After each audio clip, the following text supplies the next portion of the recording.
Capítulo número 42. Física y mentalmente agotada, Chrissy fue incapaz de dormirse. Entre los sacos de arpillera de la camioneta del señor Eulein, padecía insomnio cuando lo único que quería era abandonarse al sueño. Se sentía incompleta, como si hubiera dejado algo sin hacer, y de pronto se encontró llorando. Ocultando la cara entre la áspera arpillera, gemía como no lo había hecho durante años, con el desconsuelo de un bebé. Lloraba por sus padres, tal vez perdidos para siempre, no llevados por la muerte, sino por algo asqueroso, inhumano, satánico. Lloraba por la que hubiera sido su adolescencia. Caballos, prados y lecturas en la playa, y que ya jamás disfrutaría.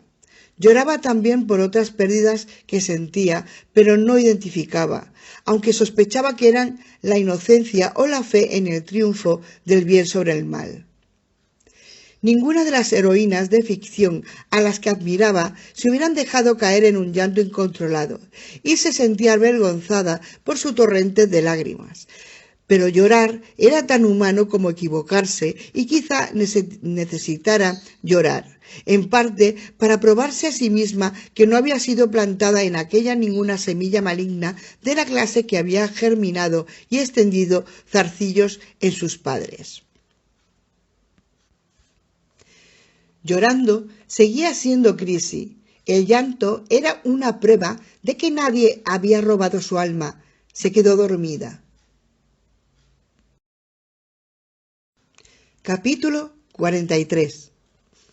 Sam había visto otra cabina telefónica en la gasolinera, Union 76, a una manzana al norte de Ocean Avenue. Estaba fuera de servicio. Las ventanas tenían una película de grasa y en una de ellas aparecía el cartel de "Se vende", semioculto, como si el propietario no le importara vender o no el local, y hubiera puesto el cartel solo porque era lo habitual. Las hojas secas y ramas de pino de los árboles circundantes se arremolinaban en los postes de gasolina. La cabina estaba situada en la pared sur del edificio y era visible desde la calle. Sam entró por la puerta, que estaba abierta, pero no la cerró por miedo a completar un circuito que encendiera la luz y llamara la atención de algún policía de paso. No tenía línea. Introdujo una moneda confiando que activara la comunicación. Seguía sin dar línea. Sacudió el soporte y le fue devuelta la moneda. Lo intentó de nuevo, pero sin éxito. Tenía entendido que las cabinas de estaciones de servicio o comercios eran algunas veces negocios conjuntos, con los beneficios a repartir entre la compañía telefónica y el propietario del establecimiento. Quizás hubiera sido anulado el teléfono al cerrar la Union 76. No obstante, sospechaba que la policía había usado su acceso al ordenador de la compañía telefónica para inutilizar todos los teléfonos con moneda de Moonlight Cove. En el mismo momento en que supieron que había en el pueblo un agente federal clandestino, habían tomado medidas drásticas para evitar que se pusieran en contacto con el mundo exterior. Por supuesto, era posible que sobrevaloraran sus posibilidades. Tenía que intentarlo desde otro teléfono antes de abandonar toda esperanza de comunicarse con el departamento. Mientras paseaba después de la cena, había pasado por una lavandería de servicio ininterrumpido, una manzana al norte Ocean Avenue y dos al este de la Union 76. Estaba casi seguro de que al mirar por la puerta de cristal había visto un teléfono en la pared de enfrente, al final de una hilera de centrifugadoras industriales. Salió de la Unión 76, evitando en lo posible la luz de las farolas, que iluminaban calles laterales solo durante la primera manzana al norte y al sur de Ocean Avenue, encogiendo callejones, siempre escogiendo siempre que podía. Caminó por la silenciosa población hasta la lavandería. Deseaba que el viento cesara y dejara un poco de la niebla que se disipara con rapidez. En un cruce a una manzana de Ocean Avenue y ya cerca de la lavandería, casi se metió en la boca del lobo al encontrarse con un policía que, procedente del sur, se dirigía al centro del pueblo. El patrullero estaba a media manzana del cruce. Avanzaba con lentitud, vigilando a ambos lados de la calle.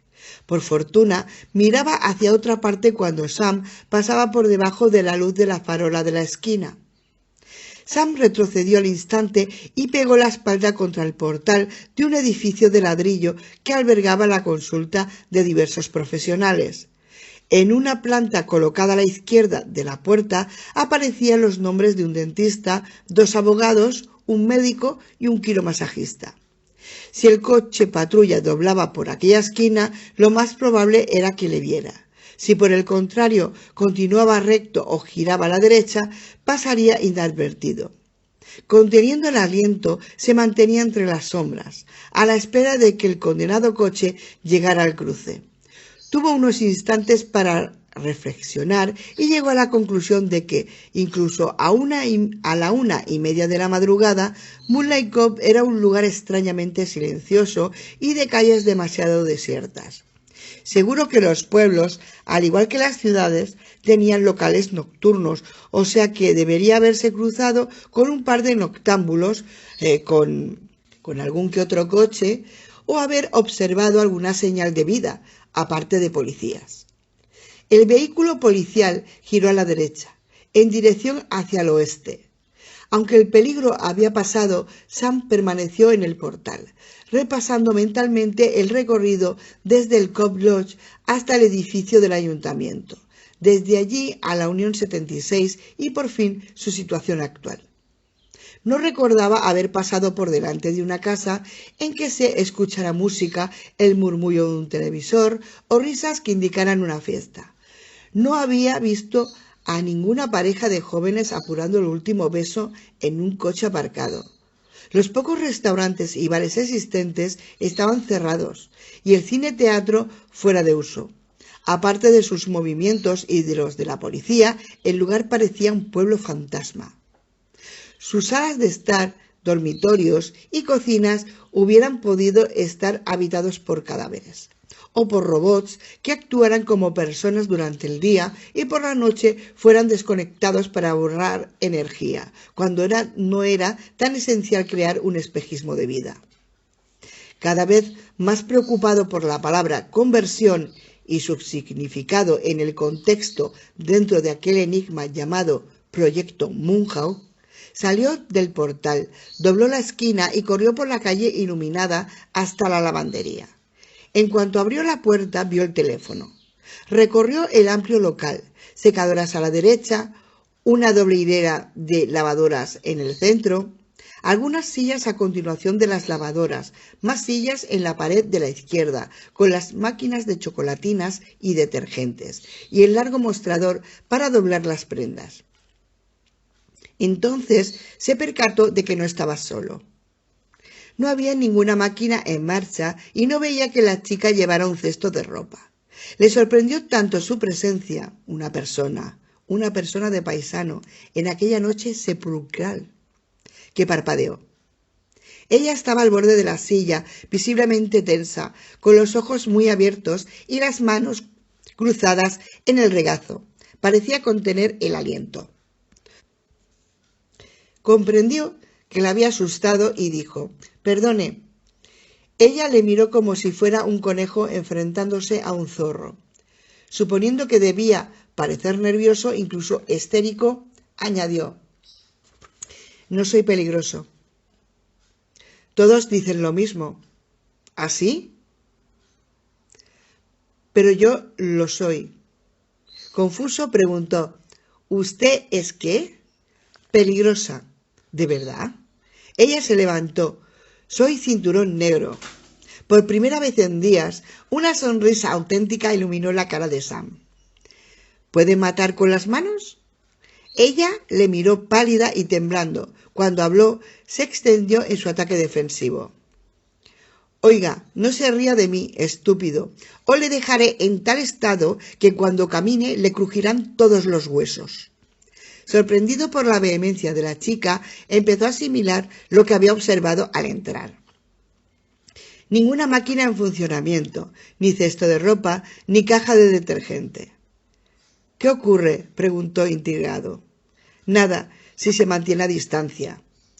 Se preguntó si ella sabía que la policía local le buscaba, pero parecía absurdo. ¿Cómo podía saberlo?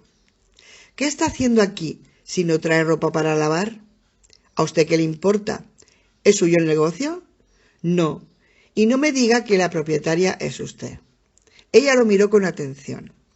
Sam se dio cuenta de lo atractiva que era. Tenía los ojos azules como el cielo de verano y la piel tan transparente como el cristal.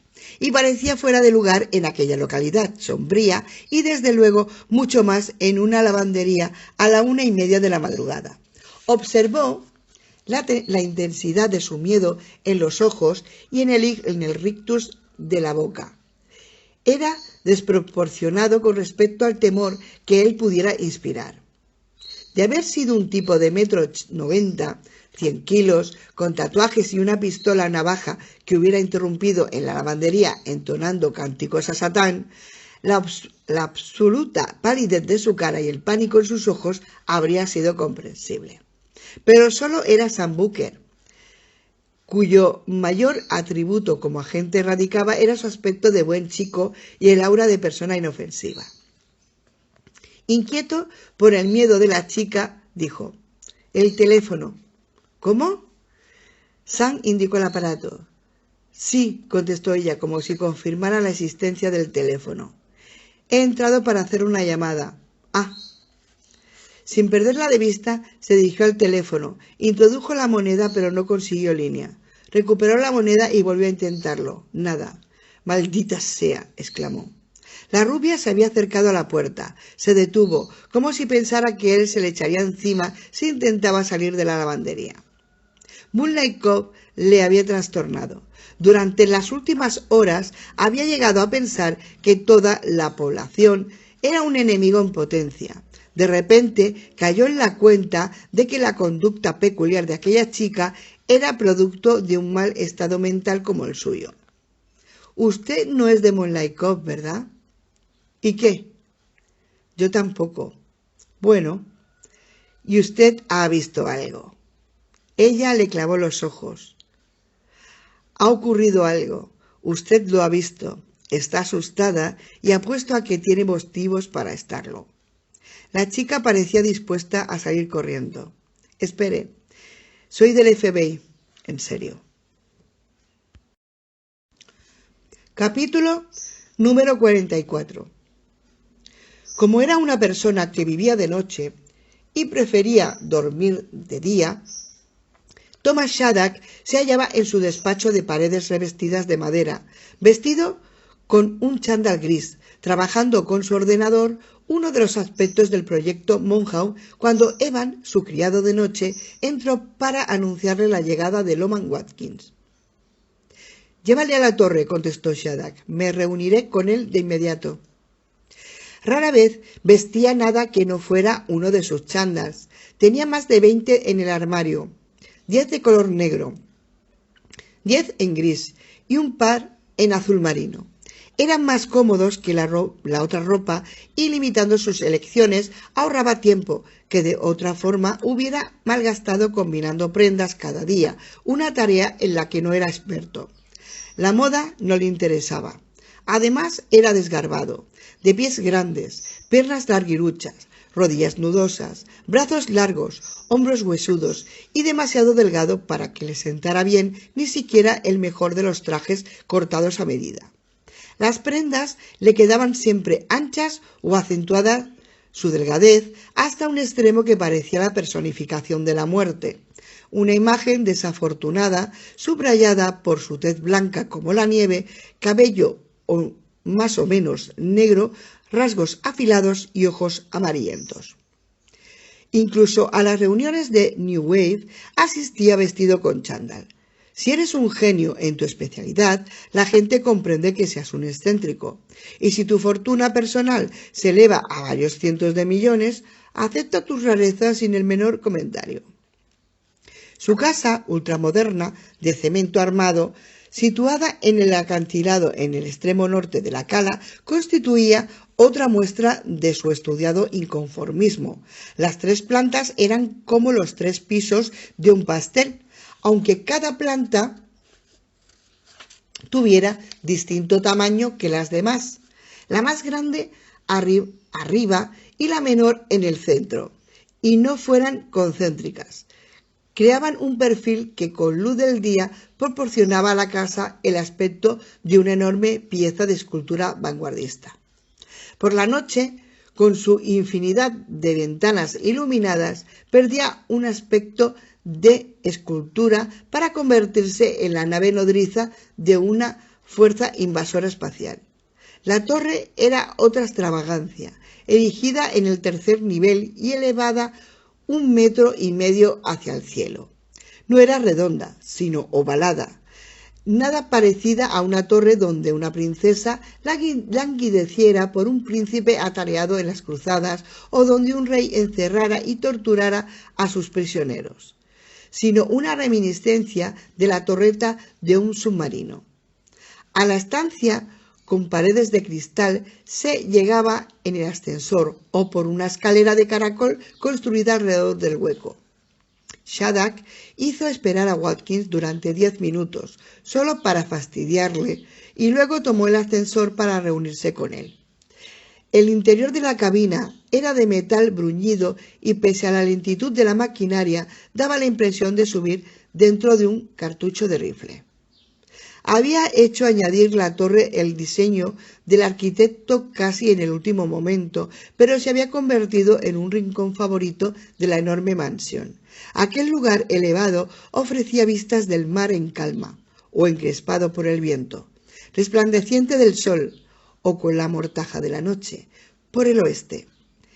Al este y al sur oteaba todo el pueblo, y eso reforzaba su sentido de superioridad. Desde aquella estancia, hacía 4 meses, había visto el halcón lunar por 3ª vez en su vida, algo que pocas personas tenían el privilegio de presenciar, cosa que interpretó como una señal de que estaba destinado a convertirse en el hombre más influyente que jamás hubiera pisado la tierra. El ascensor se detuvo y las puertas se abrieron. Cuando Shaddack entró en la habitación en penumbra que rodeaba el ascensor, Loman Watkins se levantó del sillón que ocupaba y dijo con respeto: «Buenas noches, señor». «Por favor, siéntate, jefe», dijo con amabilidad, incluso en tono afable, pero con un matiz sutil, y remarcaba la comprensión mutua de que era él, Shaddack, no Watkins, quien decidía si la reunión iba a ser formal o amistosa.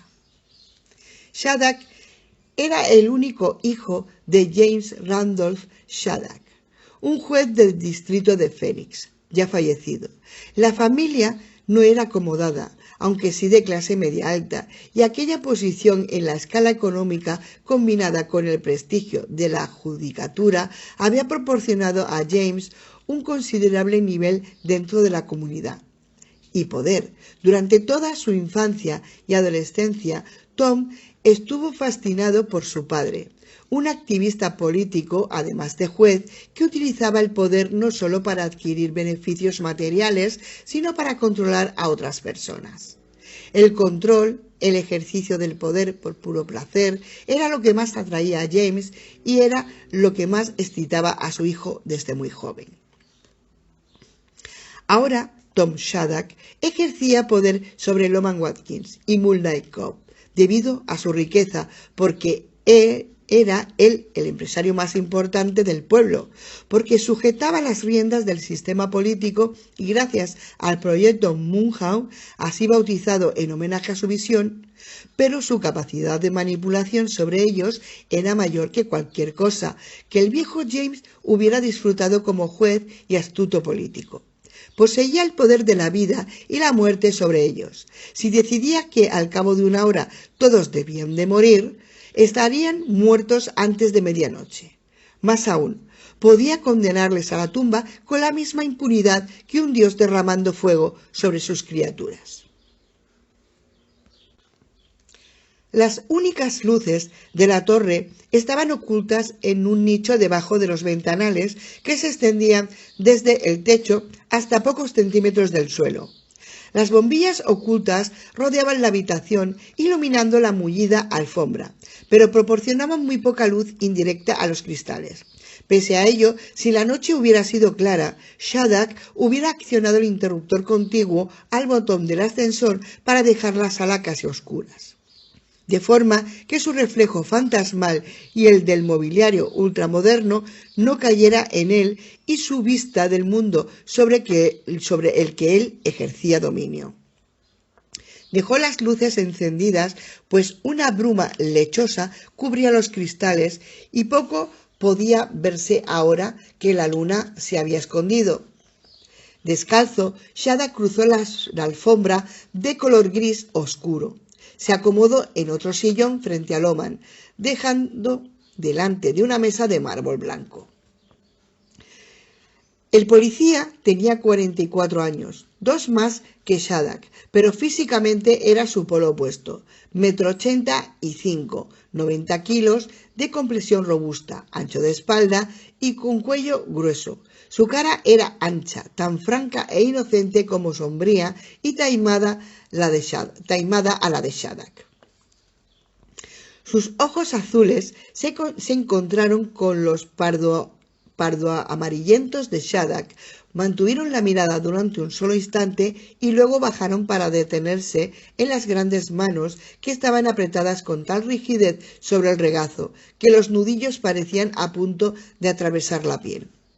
Bajo el pelo cortado a cepillo destacaba el cuero cabelludo bronceado por el sol. El evidente servilismo de Watkins complacía a Shattuck, pero incluso le gustaba más el miedo del jefe de policía, que evidenciaban el temblor que trataba de reprimir y la expresión angustiada que oscurecía el color de sus ojos.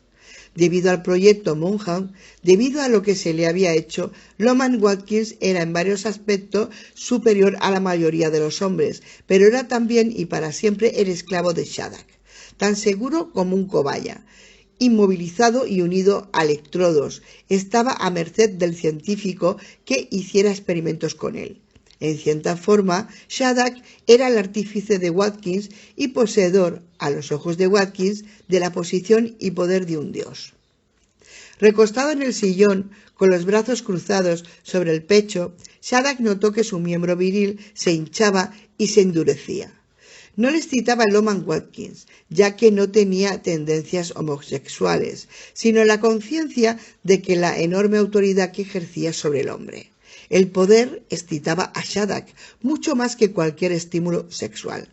Ya de adolescente, cuando miraba fotografías de mujeres desnudas en revistas eróticas, se encendía no a causa de la visión de senos turgentes, ni de la curva de unas nalgas, ni de la silueta de unas piernas largas, sino debido a la idea de dominar a tales mujeres, de controlarlas, de decidir sus vidas. Si una mujer le miraba con miedo, la encontraba mucho más atractiva que si le hubiera mirado con deseo.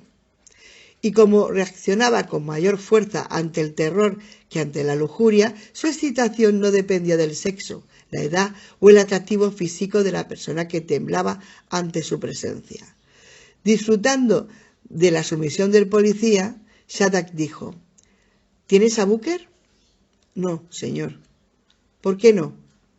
No estaba en el Cobb Lodge cuando ha llegado Skolnick. Hay que encontrarlo. Lo haremos. Y hay que convertirlo. No solo para evitar que explique a nadie lo que ha visto, sino para infiltrar a uno de los nuestros en el departamento. Eso sería un golpe. Significaría una ayuda extra para nuestro proyecto. Bueno, tanto si Booker es un extra como si no lo es, hay cosas peores que él. Los regresivos han atacado a unos huéspedes en el motel. Al mismo King. O se lo han llevado o lo han matado y lo encontraremos por alguna parte. O era uno de los regresivos y ahora debe de estar haciendo lo que hacen después de una matanza, aullar a la luna. Con creciente desencanto e inquietud, Shattuck escuchó el informe. En el borde del sillón, Watkins terminó el relato, parpadeó y dijo: «Estos regresivos me ponen la piel de gallina». «Son molestos», asintió Shattuck. En la noche del día 4 de septiembre habían acorralado a un regresivo, Jordan Combs, en el Teatro Cine de la calle principal. Combs era un hombre de mantenimiento en el New Wave. Aquella noche, sin embargo, era más un simio que un hombre, aunque en realidad ni una cosa ni otra, sino algo tan extraño y salvaje que ninguna palabra podría definirle. El término regresivo era el adecuado. En opinión de Shattuck, si uno no se encontraba cara a cara con alguna de aquellas bestias después de haberlas visto, regresivo era insuficiente para describir el horror. Todos los intentos de capturar a Combs vivo habían fallado, ya que había resultado demasiado agresivo y poderoso para decirle y reducirle. Para salvarle de ellos, había tenido que volarle la cabeza. Ahora Watkins decía: «Son más que molestos, mucho más. Se trata de psicópatas». «Sé que son psicópatas», respondió Shattuck con impaciencia. «Yo mismo acuñé una definición para ellos: psicosis relacionada con metamorfosis. Les gusta matar». Thomas Shattuck frunció el ceño. No había previsto el problema de los regresivos y se negaba a aceptar que significaran algo más que una anomalía menor en la conversión beneficiosa de la gente de Moonlight Cove. «Sí, de acuerdo, les gusta matar, y en su estado regresivo es lo lógico, pero solo tenemos unos cuantos, a los que podemos identificar y eliminar. En términos estadísticos, constituyen un porcentaje insignificante dentro de los sometidos al cambio». «Quizá no tan significante», respondió Watkins, dubitativo, incapaz de mirar a los ojos de Shattuck, portador a regañadientes de malas noticias. «A juzgar por el derramamiento de sangre de las últimas semanas, imagino que entre esos 90 y cientos convertidos habrá unos 50 o 60 regresivos sueltos». «Absurdo». Admitir que la regresión existía es un porcentaje elevado habría supuesto para Shattuck considerar la posibilidad de que su investigación fuera un fracaso, que había trasladado los descubrimientos del laboratorio al campo de la práctica, sin tener en cuenta su potencial para el desastre, y que su entusiasta aplicación del proyecto Moonhome a la gente de Moonlight Cove era un trágico horror. No podía admitir nada semejante. Había suspirado toda su vida por el sumo grado de poder que ahora estaba casi a su alcance, y era psicológicamente incapaz de retirarse del camino iniciado. Desde la pubertad se había negado a ciertos placeres porque, de haber satisfecho sus necesidades, hubiera sido perseguido por la ley y obligado a pagar un alto precio. Todos aquellos años de frustraciones habían creado una tremenda presión interna que necesitaba liberar. Había sublimado sus deseos antisociales en su trabajo, dedicando sus energías a esfuerzos aceptados por la sociedad que le habían conducido, irónicamente, a descubrimientos que le harían inmune a la autoridad y, por lo tanto, libre para abandonarse a sus necesidades reprimidas sin temor a la censura ni al castigo. Además, no solo con la mente, sino también en la práctica, había llegado demasiado lejos para regresar. Había proporcionado al mundo algo revolucionario. Gracias a él, 1900 personas de nueva gente habitaban la Tierra, tan diferentes de los otros hombres y mujeres como los Cromañón lo habían sido de sus ancestros de Neandertal. No podían deshacer lo hecho, como otros científicos y técnicos no podían desinventar la rueda a la bomba atómica. Watkins negó con la cabeza. «Lo siento, pero no tiene nada de absurdo. 50 o 60 regresivos. Tal vez más, muchos más. Necesitarás pruebas para convencerme. Tienes que darme nombres. ¿Podrías identificar alguno de ellos, aparte de quién?» Alex y Sharon Foster, creo, y tal vez incluso su hombre de confianza, Tucker. Imposible. Watkins le explicó lo que había encontrado en casa de los Fosters y los aullidos que había escuchado en el bosque.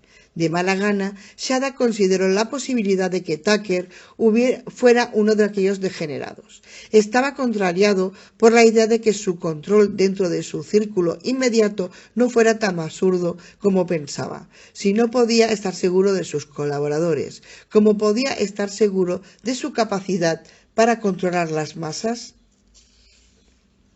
Puede ser que los Foster sean regresivos, pero dudo mucho que lo sea Tucker. Pero incluso en el caso de que así fuera, eso indicaría que has encontrado 4, no 50 o 60. ¿Quiénes son todos esos que imaginas andan suelto por ahí? Loman Watkins contempló la niebla, que ofrecía paisajes cambiantes en las paredes del cristal de la torre. Señor, lo lamento, no es fácil. Quiero decir que piense en ello. Si las autoridades estatales o federales llegaran a saber lo que ha hecho, si pudieran entenderlo y creerlo, y luego quisieran evitar que lleváramos a cabo el cambio más allá de Moonlight Cove, les costaría mucho tiempo detenernos, ¿verdad? Al fin y al cabo, los que hemos sido convertidos pasamos inadvertidos entre la gente corriente. Parecemos igual a ellos. ¿Dónde quieres llegar? Bueno, pues es el mismo problema que tenemos nosotros con los regresivos. Son nueva gente, igual que nosotros, pero lo que les hace distinto de nosotros, la degeneración de su interior, es imposible de ver. Son tan indistinguibles de nosotros como nosotros de la población de vieja gente. La erección de Shattuck había disminuido. Impaciente por el negativismo de Watkins, se levantó del sillón y se acercó a uno de los ventanales. Con las manos en los bolsillos del chándal, miró el reflejo de su cara afilada y canina, que tenía un aspecto fantasmal a causa de la transparencia. Se encontró con su mirada y desvió de inmediato los ojos para contemplar la oscuridad, donde errantes brisas marinas trabajaban en el telar de la noche para fabricar una frágil cortina de niebla. Se mantenía de espaldas a Watkins porque no quería que el hombre viera que estaba preocupado y evitaba su reflejo en el cristal porque no quería aceptar que su inquietud estuviera jaspeada con vetas de miedo.